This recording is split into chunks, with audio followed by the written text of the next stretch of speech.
اعوذ باللہ من الشیطان الرجیم بسم اللہ الرحمن الرحیم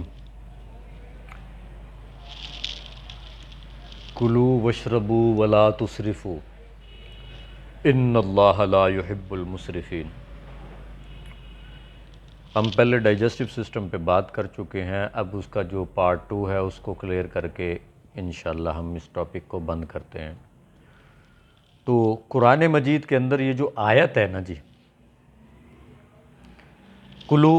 وشربو، کھاؤ اور پیو، ولا تسرفو، حد سے نہ بڑھو، ان اللہ لا يحب المسرفین، اللہ تعالیٰ حد سے بڑھنے والوں کو پسند نہیں فرماتے۔ یعنی اس پوری آیت کے اندر اگر آپ تھوڑا سا غور کریں گے تو آپ کو صحت اور بیماری کے متعلق تمام معلومات ملتی ہیں کہ کس طرح ہمیں بتایا گیا ہے اور کس طرح ہم اس کو استعمال کر سکتے ہیں۔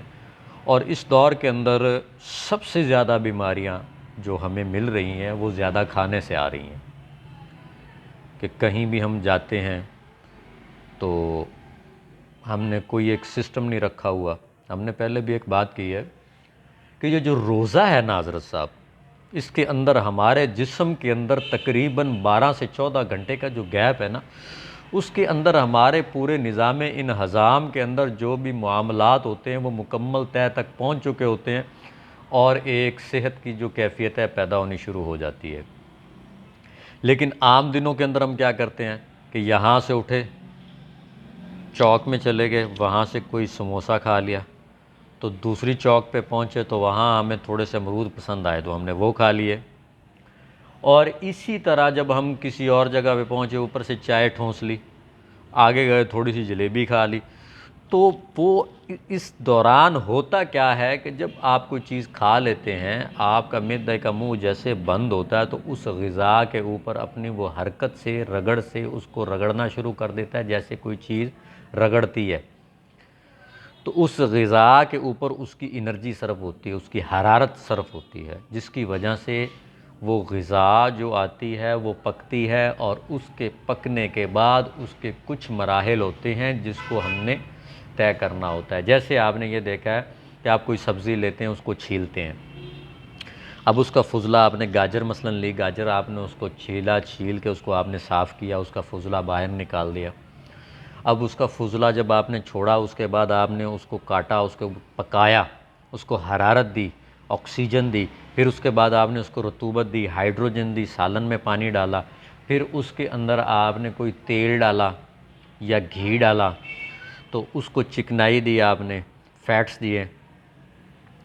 تو اس کے بعد وہ پکنے کے بعد آپ نے اس کو کھایا، وہ خون میں شامل ہوئے، اس کو پہلا حصہ وہاں پہ جا کے جب آپ کا معدہ اس پہ کام کرتا ہے تو اس کے اندر سے غذائی اثرات جو ہیں ان کو چوستا ہے، یعنی کہ اس کے اوپر حرکت کرتا ہے، حرکت کرنے کے بعد وہاں پہ حرارت سے عمل ہوتا ہے، اور جو حرارت کا عمل ہوتا ہے اس دوران ہماری حرارت اس کے اوپر سرو ہو رہی ہوتی ہے۔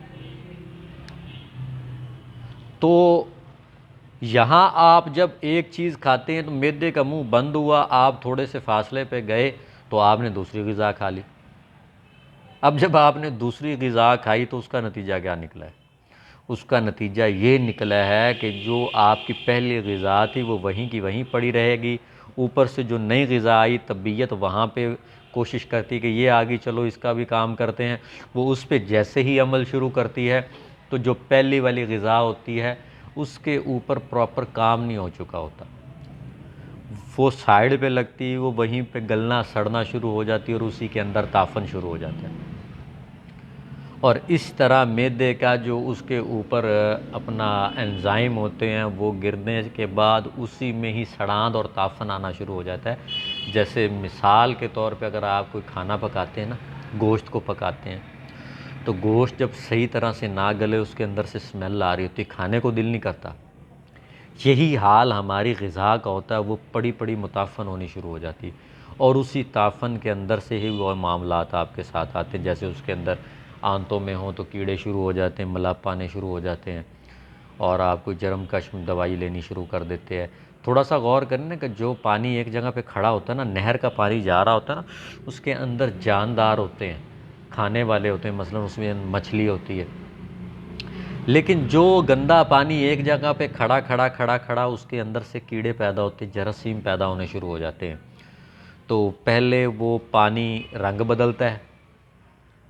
پھر اس کے بعد اس کے اوپر کائی آتی جسے آپ پھپھوندی بولتے ہیں، پھر اس کے اندر جراثیم پیدا ہوتے ہیں۔ سیم یہی حال ہمارے جسم کے اندر ہماری متعفن غذا کا ہوتا ہے، اسی کے اندر وہ جراثیم و ملب پیدا ہونے شروع ہو جاتے ہیں، جو مختلف کدو دانے چنونے بولتے ہیں۔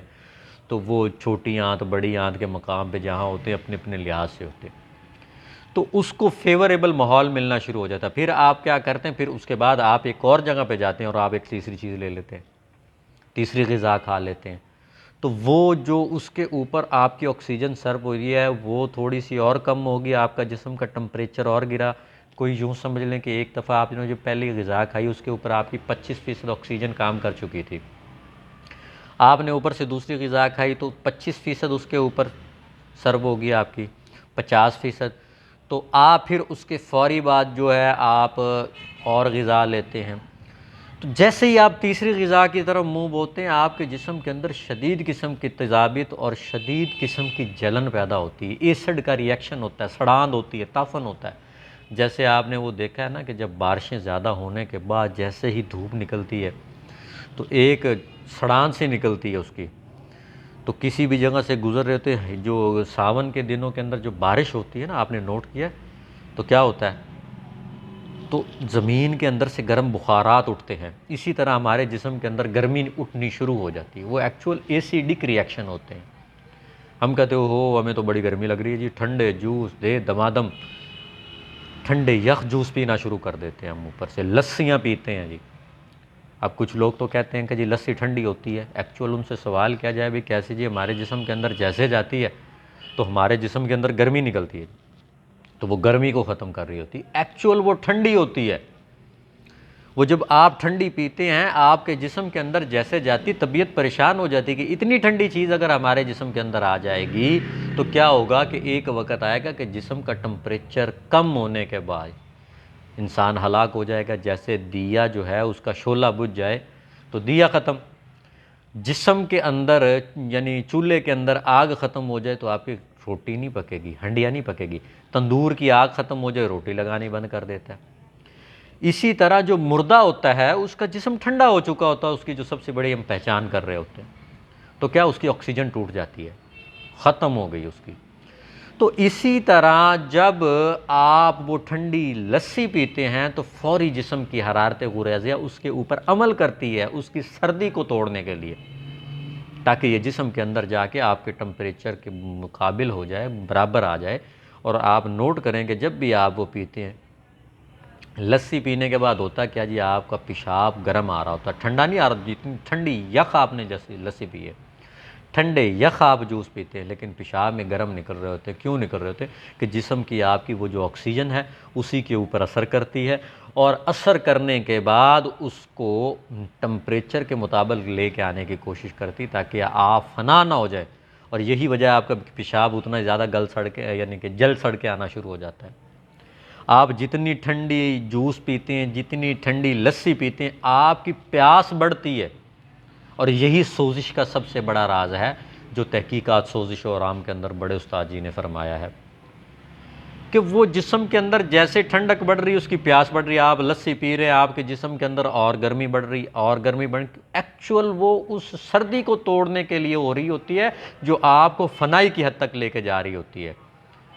یہی وجہ ہے کہ جو ہم جوس لسیاں پیتے ہیں سردی کے موسموں میں، ہمارے جوڑوں میں درد، وہ جب موسم اپنے عروج پہ آتا ہے نا تو وہ ٹھنڈک والے اثرات تو کھڑے ہوتے ہیں، تو پھر وہ اب جب نکلتے تو ہم جوڑوں کے دردوں کی شکایت کرنی شروع کر دیتے ہیں۔ اور یہی جب ہم ٹھنڈے یخ جوس پیتے ہیں سردیوں میں جا کے ہمیں نزلہ، زکام، کھانسی اور گلے کی خرابی، چیسٹ انفیکشن، یہ اس لیے ہو رہے ہوتے ہیں کہ پیچھے سے وہ جو ہم نے پیا ہوتا ہے ہمارے خون کے اندر وقتی طور پہ تو گرمی کی وجہ سے سورج کی تپش سے ہم بیلنس ہو رہے ہوتے ہیں، ہمارے جسم کے اندر کسی نہ کسی وجہ سے وہ حرارت پوری کر رہا ہوتا ہے، حرارے بکھیر رہا ہوتا ہے۔ کائنات کے اندر جو جہان اکبر ہے اس کے اثر ہمارے جسم کے اوپر پڑ رہے ہیں، مثلا گرمی ہے تو گرمی مل رہی ہے ہمیں، لیکن جب اس کے اثرات شو ہوتے ہیں کیسے ہوتے ہیں، جب سردی میں پہنچتے ہیں خون کے اندر وہ مزاج کی چیزیں پڑی ہوتی ہیں تو وہ جب وہ وہاں پہ جا کے اس کے اثرات شروع ہوتے ہیں، نتیجتاً ہم پھر بیمار ہونا شروع ہوتے ہیں، ہمارے بال سفید ہونے شروع ہو جاتے ہیں، نظر کمزور ہونی شروع ہو جاتی ہے، کیونکہ دماغ کے اوپر جا کے وہ اس کی رطوبات بڑھ جاتی ہیں اور رطوبات کا ترشا شروع ہو جاتا ہے۔ اسی لیے نزلہ جو ہے ابو الامراض ہے، باپ ہے بیماریوں کا، اور اسی وجہ سے ناک سے، کان سے، گلے سے، آنکھوں سے مواد بہتا رہتا ہے، اور جہاں وہ رطوبتیں رہتی ہیں جس کی وجہ سے ہمارا جو سر ہے، بچوں کا بہت کم عمر کے اندر جو بالوں کا سفید ہونا ہے، وہ یہی تو وجہ آ رہی ہوتی ہے کہ ٹھنڈی چیزیں، ٹھنڈی یخ چیزیں وہ استعمال کرتے، کھیر، کسٹرڈ، اور اس کے بعد پتہ نہیں کیا الا بلا کھا کے ایک وقت آتا ہے کہ وہ وقت سے پہلے ہی ان کے اوپر بڑھاپے کے اثرات شروع ہو جاتے ہیں۔ 9 سال 8 سال کے بچوں کو آپ دیکھیں، ان کے بال سفید ہو رہے ہوتے ہیں، ان کو عمومی طور پہ جیسے ہی ٹھنڈک بڑھتی ہے آپ کی آنکھوں کی پتلیاں سکڑنی شروع ہو جاتی ہیں، نزدیک کی جو ہے دور کی نظر کمزور ہونی شروع ہو جاتی ہے ایسے بچوں کی۔ آپ بار بار ان چیزوں پہ تھوڑا سا غور کریں گے۔ بعض لوگوں نے بہت سے، یعنی کہ پہلے بھی کئی لوگ ہیں جنہوں نے وقت گزارا ہے یا اپنے آپ کو معتدل طریقے میں رکھا ہے، ان کو نہیں لگیں یہ نظر کی اینکیں، لیکن جو ہے لوگ جو اس طرح کی چیزوں کا استعمال وافر مقدار میں کر رہے ہوتے ہیں، ان کے ساتھ یہ پرابلم آ رہے ہوتے ہیں۔ تو اسی طرح مستقل اور دائمی مریض ہو جاتے ہیں نزلہ زکام کے، اور جن کو مستقل دائمی نزلہ زکام ہوتا ہے انہی مریضوں کے بال سفید ہوتے ہیں، انہی لوگوں کی قوت سماعت، قوت حافظہ اور قوت بصارت پہ اثر پڑتا ہے، ان کی ناک کے سینسر بعض دفعہ اڑنے شروع ہو جاتے ہیں۔ یہ پچھلے دنوں کے اندر جب کرونا آیا ہے، کافی سارے لوگ چیخ رہے تھے جی ہماری وہ سونگھنے کی حس چلی گئی ہے، حتیٰ کہ ان کو کرونا نہیں تھا، تو اس کی جو زبان ہے وہ ٹیسٹ لیس ہو جاتی ہے۔ تو وہ بظاہر یہ سارے ہمارے سینسر جو ہیں وہ دماغ جو ہے اسی کے تھرو ہو رہا ہوتا ہے یہ کام، تو اسی لیے وہ مستقل اور دائمی مریض ہو جاتے ہیں۔ تو وہ جیسے لسی آپ کے جسم کے اندر جاتی ہے، آپ کے ٹمپریچر کو جب وہ توڑتی ہے نا، تو ہم بہت ساری بیماریوں میں گرتے ہیں۔ ہمارے جسم کے اندر وہ حرارت کی کمی کے باعث پھر جو ہے وہ کیا ہوتا ہے کہ طبیعت تنگ آ کے پھر اس کو بچانے کے لیے فطری طور پہ اس کو بخار چڑھا دیتی ہے، اور اس بخار کی گرمی سے ہی ہم بچتے ہیں۔ یہ اللہ کا بڑا کرم ہوتا ہے کہ اللہ تعالیٰ کی جو رحمت ہے نا جی، ایک حدیث بھی ہے، کمی بیشی اللہ تعالیٰ معاف فرمائے، کہ بخار کو برا مت کہو کہ یہ تمہارے گناہوں کو ایسے دھوتا ہے جس طرح کوئی بھٹی آپ کے گند کو یا میل کو صاف کرتی ہے۔ تو اس طرح بخار چڑھنے کا مقصد یہ ہے کہ آپ کا ٹمپریچر ہی اتنا لو ہو چکا ہے، طبیعت آپ کو بچانے کے لیے، طبیعت مدبرہ بدن، امیون سسٹم اس کے خلاف فوراً بخار چڑھا کے آپ کو اس سے بچا لیتا ہے۔ تو نتیجہ کیا نکلتا ہے؟ ہم کہتے ہیں جی ہمیں تو بخار ہو گیا، اور گرمیوں کے اندر شیورنگ سے سردی لگ کے بخار ہو رہا تھا، اس کے مطلب کیا ہے کہ حرارت ٹوٹ گئی ہے۔ اور یہی حال ہمارا سردیوں میں ہوتا ہے، ہم تازہ پانی تو نہیں، رات کے عمومی طور پہ ہمارے تو پانی خراب ہو چکے ہیں، فلٹر کا پانی لے کے آتے ہیں، ساری رات پڑا پڑا فریج کے پانی کی طرح ٹھنڈا ہوا پڑتا ہے، جیسے ہم اس کو پیتے ہیں فوری طور پہ نزلہ زکام کھانسی، اور اس طرح کے پھر ہم بھاگتے ہیں جرم کش ادویہ کی طرف، پھر کھانسی کی دوائیاں، پھر ہم وہ ناک کان کے غدود جو بڑھتے ہیں ان کی دوائیاں۔ اب دیکھیں نا، ایک تھیلی ہے، اس کے اندر آپ پانی ڈالتے جاتے ہیں، کوئی بھی پیسے ڈالتے جاتے ہیں وہ بھرتی جاتی ہے، اسی طرح آپ غبارہ لیں، غبارے کے اندر آپ پانی ڈالتے جائیں وہ پھولتا جائے گا، بڑھتا جائے گا، آپ اس کے اندر ہوا ڈالتے جائیں وہ بڑھتا جائے گا۔ اسی طرح جب آپ کے ناک کے غدود کے اندر وہی رطوبات کا ترشا ہوتا ہے وہ پھولنا شروع ہو جاتے ہیں، آپ کے کان کے غدود پھولنا شروع ہو جاتے ہیں، جب وہاں پہ وہ رطوبات کی سیکریشن ہوتی، جیسے وہ ٹھنڈا پانی ہوتا ہے نا، ٹھنڈا پانی جیسے آپ رکھتے ہیں تو اس کے باہر پسینہ آنا شروع ہو جاتا ہے، تو وہ اس کا ترشا جو ہوتا ہے نا، جسے آپ بولتے ہیں کہ ایکسکریٹ کرتا ہے، سکرٹ کرتا ہے، مواد گراتا ہے، تو وہاں کے جو غدود ہوتے ہیں وہ دیکھتے ہیں یہ تو بہت خطرناک چیز ہے، تو اس کو روکنے کے لیے وہاں کے جو مقامی غدود ہوتے ہیں اس کو پکڑنا شروع کر دیتے، تو ناک کے غدود روکتے تو وہ آپ کے ناک کے غدود پھولنے شروع ہو گئے، کان کے روکتے ہیں تو وہ کان کے پھول، یعنی اس لحاظ سے اگر مواد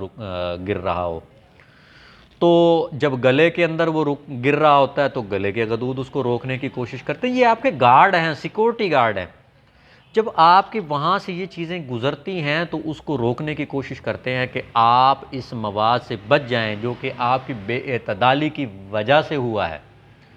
اور ہم بے وقوفی کیا کرتے ہیں کہ ہم اس کا علاج کرنے کے بجائے ان کو کاٹ دیتے ہیں، جیسے ناک کے غدود کاٹ دیے، گلے کے غدود کاٹ دیے۔ اب کیا بیماریاں آپ کو ساری زندگی متاثر کریں گی کیونکہ آپ نے اپنے گارڈ ہٹا دیے ہیں، آپ کے سیکیورٹی گارڈ ہٹا دیے گئے ہیں، تو اس کے نقصانات آپ کے لیے بہت برے آتے ہیں۔ ہم اپنا لائف سٹائل چینج کرنے کی کوشش ہی نہیں کرتے، ہم اپنی وہ بے اعتدالی سے نکلنے کی کوشش ہی نہیں کرتے کہ ہم جو ہے اپنے آپ کو صحیح کر لیں، لیکن ہم اپنے چسکے پورے کر رہے ہوتے ہیں، زبان کے ذائقے پورے کر رہے ہوتے ہیں، اور بھگتتا کون ہے؟ ہمارا پیٹ بھگتتا ہے۔ یہی وجہ ہے کہ جو چیز ہم کھاتے ہیں زبان کے اوپر ذائقہ نیچے چلا گیا کوئی پتہ نہیں، پیٹ بھگتتا ہے، آپ کی پوری باڈی بھگتتی ہے، آپ کے پورے جسم کو اذیت ہوتی ہے۔ اور حضرت شیخ سعدی رحمۃ اللہ علیہ کی ایک حکایت ہے، گلستان سعدی کے اندر ہم جب متوسطہ پڑھ رہے تھے نا، فارسی کے اندر ہم نے پڑھا تھا کہ جسم انسانی کے اندر جو ہے نا، اگر کوئی ایک حصہ بھی مبتلا ہو نا تکلیف کے اندر، مبتلا مرض ہو، تو اس کی اذیت کو پورا جسم محسوس کرتا ہے۔ کاش یہ بات آج کے انسان سمجھ جائیں، رشتہ دار سمجھ جائیں، ہمارے محلے دار سمجھ جائیں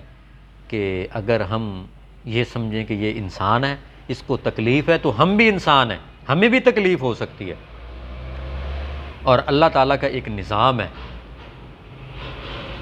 تو جسم انسان کے ایک حصے کو تکلیف ہو نا تو پورا جسم اس کو محسوس کرتا ہے،